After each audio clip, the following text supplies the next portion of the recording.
today, as you see, our post will be a little bit different, but will be interesting. So, today we're here in Barranquilla with Valentina Maldonado, and we'll be interviewing two persons about getting to know what do they know and how much do they know about what is taking place in South Sudan. So, hi Valentina, how are you? Hi, Vida. I'm fine, and you? I'm fine, thanks. Glad to hear that. Thank you, and also thanks for accepting the invitation to be You're welcome. here with us. Okay, so the first question is what do you know about the current situation in South Sudan? Well, I know that there's a war, and it all began as a political conflict. Exactly. The main leaders are involved, and also the ethnic groups are mostly in total disagreement with one another. That's right. Yes, that's a very general and description of what is taking place in South Sudan. So now let's move on. As you say, there is a conflict, a war, a civil war in South Sudan. And we have been seeing that and things are getting worse every time, every day. But do you think that an external military intervention would be necessary in South Sudan in order to give an end to the conflict, to the issue that is taking place there?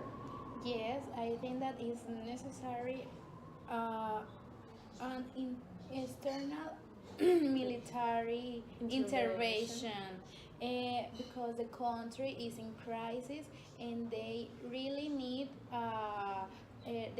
to seize the humanitarian emergency.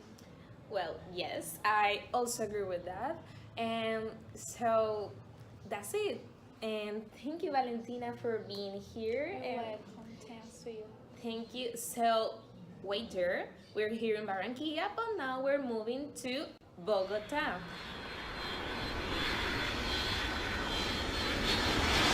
Okay, so now we're going to interview Shania Bui, who is in Bogota, and she's a student on foreign languages.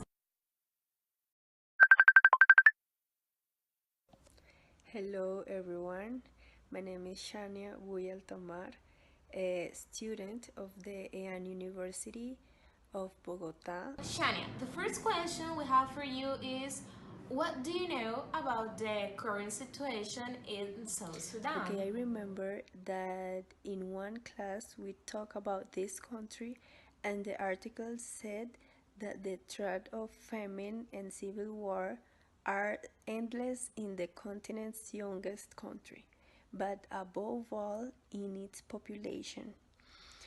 Also said that the civil war, flight, disease, and hunger are the daily madness in South Sudan. And our second question is that do you think that it is legitimate to justify this war and invoking ethnicity as the main issue here? I consider that many countries resort to ethnocentricity to govern their nation, but that the reason why ethnicity becomes a reason for war, but definitely shouldn't be allowed as a justification since we should all feel like equal power. Thank you so much. Okay, Shania, thank you so much for accepting the invitation. So, hello to everyone. Now we're here with Maria Jose. Hi, Maria Jose, how are you? I'm glad that you accept our invitation. Thanks for being here. So now we're going to ask her and the first question. So, what do you know about the current situation in South Sudan? I know that Sudan got their independence in 2011, and since then they have been going through some inside conflict. Like before, were having conflict with guerrilla, and then they were having conflict between each other, and there was a political background to the conflict. And right now, they were trying to make a peace deal, but they're not successful enough to stop the war inside the country, and that's almost what I know.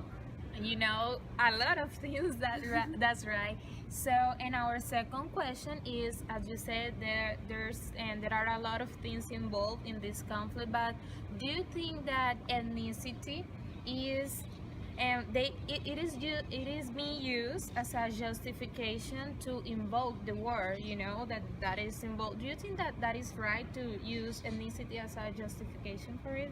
Alright, let me just start with saying that South Sudan is one of the states that have the most reach if we refer in culture. They have over 60 types of ethnic groups, and the ones that are most known about are two of them. And I don't think the conflict has to do anything with ethnicity. I think it has to do with power and politics.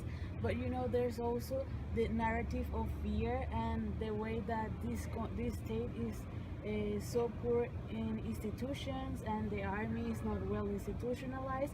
That is having going through some tough times. And I think the narrative of ethnicity came along later when the president, I think Mr. Kier, is having some issues. I think the ethnicity came to play in that moment, and then people just grab it because of fear and because what they were being selling to, but with misinformation. And now people try to find security in their own groups and their own ethnicities, and there is a miscommunication. But I don't think the conflict has to do anything with ethnicity, but it's being sold to as a narrative of fear. That's a very interesting analysis. So thank you, Maria Jose, for being here. So see you then, guys. Bye.